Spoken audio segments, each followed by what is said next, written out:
Bojek wyszedł z magazynu i pełen obawy ogarnął wzrokiem labirynt. Pomyślał o tym, jak wpakował się w tę bezserową sytuację, o tym, jak strach i myśl o pobłądzeniu odbierały mu siły i zabijały go. Uśmiechnął się. Pomyślał o zastałku, który ciągle zastanawiał się, kto zabrał jego ser. Był szczęśliwy, że to nie był już jego problem.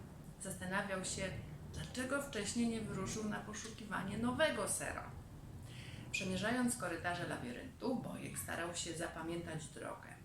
Dzięki temu czuł się bezpiecznie. Był u siebie. Był szczęśliwy, choć nie znalazł jeszcze ani kawałka sera.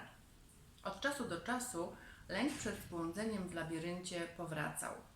Bojek napisał na ścianie: co byś zrobił, gdybyś się nie bał? Przez chwilę patrzył na napis i pomyślał, że czasem strach bywa użyteczny. Jeżeli rzeczy idą źle, to obawa przed nieszczęściem może skłonić cię do działania. Zły lęk to ten, który paraliżuje i powstrzymuje od zrobienia czegokolwiek. Bojek zerknął w prawo na korytarz, w którym jeszcze nigdy nie był. Przez chwilę ogarnął go strach, ale przemógł się. Odetchnął głęboko, skręcił w prawo i wolno pobiegł ku nieznanemu. Bieg męczył go i zaczął się zastanawiać, czy długie oczekiwanie na ser w magazynie S nie nadwątliło jego sił. Od bardzo dawna nie jadł sera i był rzeczywiście bardzo słaby. Droga wydawała się dłuższa i zajmowała mu więcej czasu niż niegdyś. Postanowił, że jeżeli kiedykolwiek jeszcze przydarzy mu się coś podobnego, opuści strefę komfortu i przystosuje się do zmian szybciej, co uprości wiele spraw. Przez głowę przebiegła mu myśl: lepiej późno niż wcale. I Bojek uśmiechnął się. Przez następnych kilka dni Bojek znajdował tu i ówdzie niewielkie okruchy sera. Nie tracił nadziei, że znajdzie większy kawałek, z którym będzie mógł wrócić do zastałka, aby nakłonić go do wyjścia z magazynu S. Bojek nie czuł się w labiryncie tak swojsko jak dawniej. Wydawało mu się, że coś się zmieniło od czasu, gdy był tu po raz ostatni. Gubił się właśnie wtedy, gdy myślał, że posuwa się we właściwym kierunku. Miał wrażenie, że robi 2 kroki do przodu i 1 do tyłu. Myśl o znalezieniu sera wielce go nęciła, ale Bojek musiał przyznać, że bieganie po labiryncie było prawie tak straszne, jak to sobie kiedyś wyobrażał. Z czasem zaczął się zastanawiać, czy miał prawo oczekiwać, że znajdzie nowy ser. Czy przypadkiem nie ugryzł więcej, niż zdoła przełknąć? Roześmiał się, gdy pomyślał, że chwilowo nie ma co ugryźć. Ilekroć zaczynały go ogarniać wątpliwości, mówił sobie, że nawet jeśli to, co robi, wydaje się nieprzyjemne, jest lepsze od pozostawania w pustym magazynie. Teraz on panował nad sytuacją, a nie ona nad nim.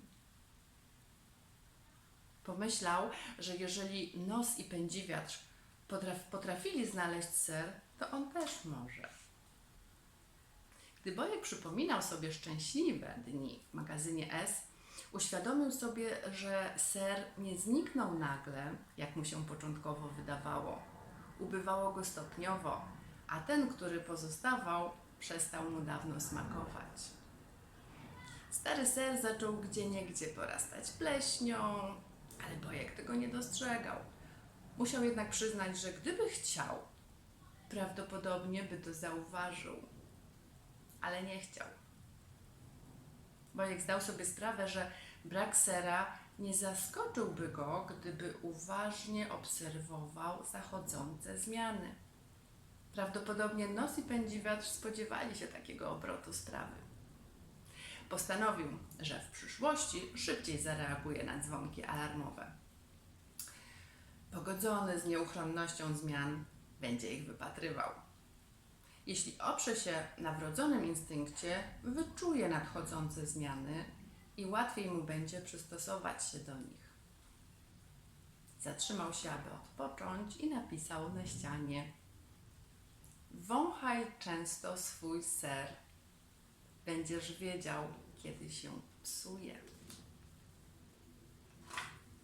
Niedługo potem Bojek trafił na wielki magazyn, który wyglądał bardzo obiecująco. Gdy wszedł do środka, bardzo się jednak rozczarował, ponieważ pomieszczenie było puste.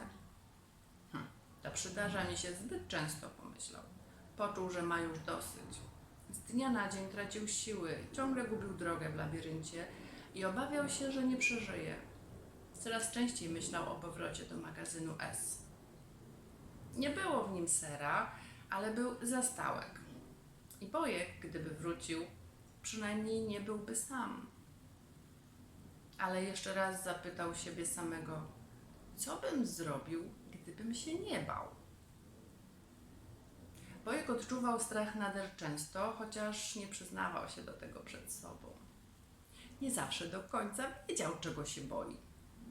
Chyba najbardziej dokuczała mu samotność. Nie rozumiał, że powróciły dotychczasowe nawyki myślowe. Często zastanawiał się, czy zastałek zdecydował się na opuszczenie magazynu, czy nadal tkwi tam sparaliżowany strachem.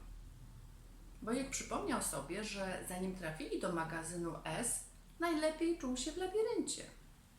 Na ścianie umieścił kolejny napis, który stanowił dla niego memento i miał nadzieję, że będzie też drogowskazem dla zastałka, gdy ten zacznie wędrówkę po labiryncie.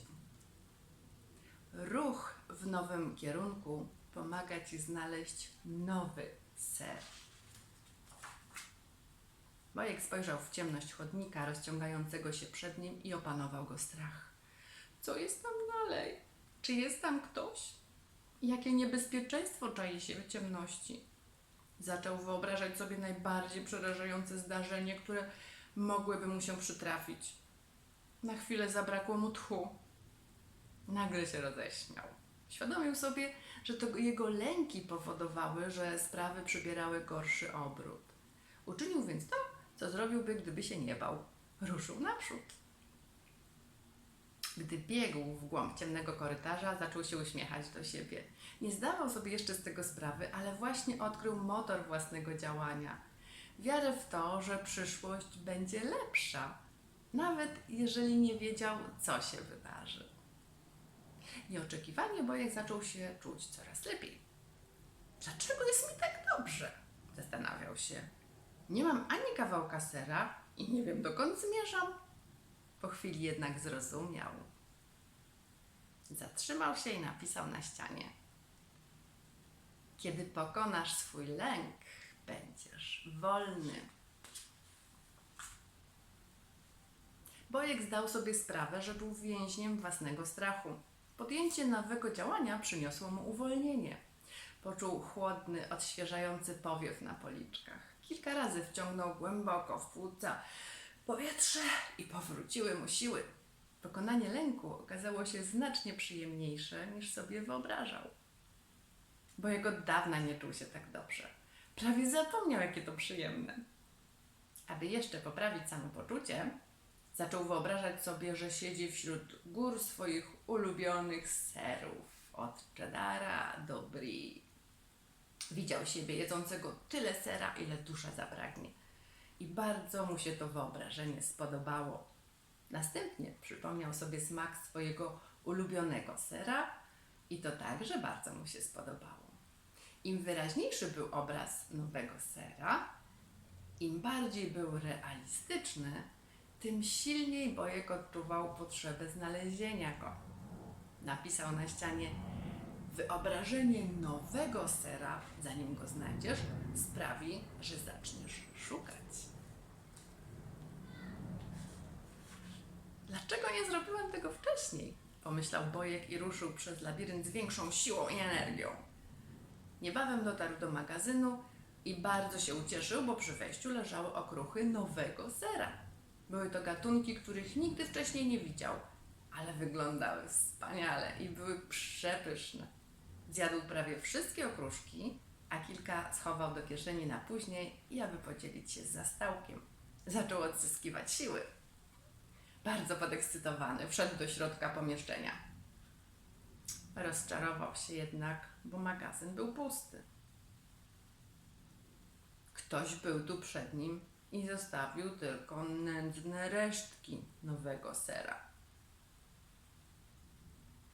Bojek zrozumiał, że gdyby wyruszył na poszukiwania wcześniej, z pewnością znalazłby tutaj niezły zapas nowego sera. Zdecydował, że wróci do magazynu S i sprawdzi, czy zastałek jest gotów przyłączyć się do niego. Gdy zrobił kilka kroków, zatrzymał się jednak i napisał na ścianie: im szybciej zrezygnujesz ze starego sera, tym wcześniej znajdziesz nowy.